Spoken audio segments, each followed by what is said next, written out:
Hi everyone, Vegas Film Critic Jeffrey K. Howard here, coming to you from my movie vault because we're going to talk about The Hateful Eight, Quentin Tarantino's 8th film. The teaser trailer has finally arrived, and you know, I am a huge Western fanatic. Yes, I'm a Tarantino fanatic, but I love Westerns. I'm a Western purist, meaning I only watch Westerns on Wednesday. Is that weird? But I love Westerns. Behind me in 16mm, I have the Oxbow Incident, I have the Cowboys, I have tons of Westerns. And like Quentin Tarantino and some other directors, I collect movies on 16mm.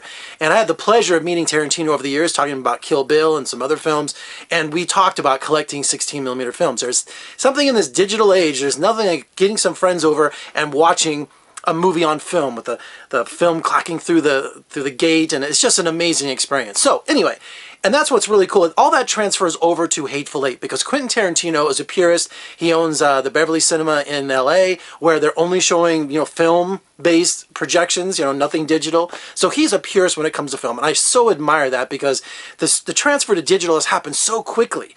And he insisted on shooting The Hateful Eight not only on film, but 70mm Ultra Panavision 70, and he's using the same lenses for Ben-Hur and for El Cid. So looking at this teaser trailer just on my computer screen, it looks phenomenal. It looks so amazing. The colors, just the landscapes, it's just something that you just don't get with digital. There's this relationship with this film already that you have that you can't get in a digital projection. So Quentin Tarantino is really setting something up like he did with Reservoir Dogs, where we're taking place in one cabin with 8 characters, but one character is not who they seem to be. So it sounds very Agatha Christie to me. So someone is, I don't know what's going to happen. I've watched the trailer like 3 times, and I shouldn't have. You know me, if you've visited my channel enough, you know I don't watch trailers, but I'm reviewing trailers now because that's what a lot of people are asking me to do. But I just think it gives away too much, or it's just, I like to be surprised. I like to know that he's doing a movie about a Western with 8 strangers, and they're snowed in this cabin.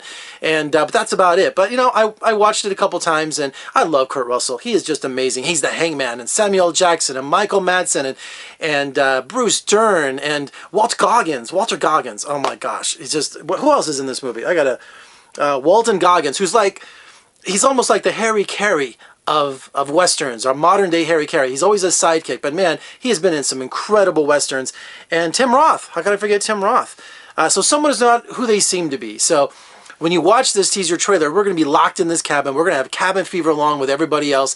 But the only drawback is we have to wait till Christmas. Another footnote, and kudos to Quentin Tarantino, is Ennio Morricone, who did all the spaghetti Western music from the 1960s and the 70s, got him out of retirement. I'm sure he's retired. He's got to be in his 80s or 90s. He's scoring the movie. So Tarantino is just living his dream. And also for movie lovers like myself and like everyone out there, especially classic film, we are going to be just a treat this Christmas with The Hateful Eight. I can't wait to get my hands on the poster. Oh, also, I've already called the studio. I've called my studio up and said, look, I'm going to LA, I'm going to go Phoenix, wherever they're showing this movie in 70mm and Ultra Panavision 70, because he's outfitting certain theaters across the country to show this movie as it should be, in 70mm film, a roadshow edition. If you don't know what that is, it's almost like an extended version they had back in the 60s when they wanted to combat television. They thought TV was really going to be put the end of going to the movies. You know, I thought it was going to be the death knell for that. It didn't happen that way, obviously.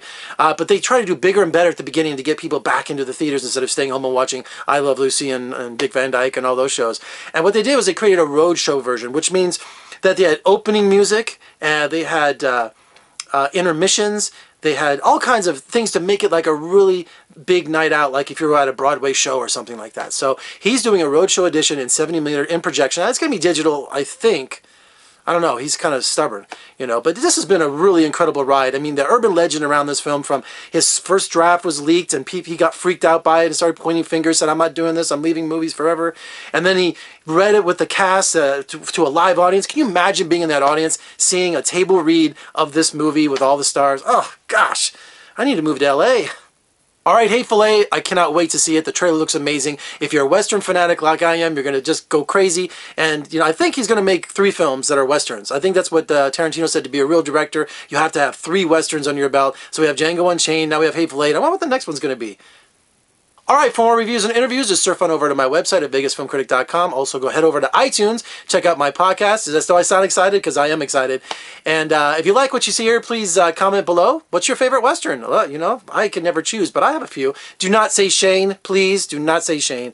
I have a story about Shane with some, guy who was worth like $400 million when we were talking. And, well, he was a bigwig in media here in Las Vegas. And he was like, what's your favorite Western? And he's like, Shane. I was just like, please don't tell me Shane. I trashed him for Shane. I just don't like Shane. Why don't I like Shane? Did I tell you to go to my website? Sorry, I digressed there. VegasFilmCritic.com. Also down below, comment, share, and also subscribe. All right? I'm Jeffrey K. Howard. See you later, partner.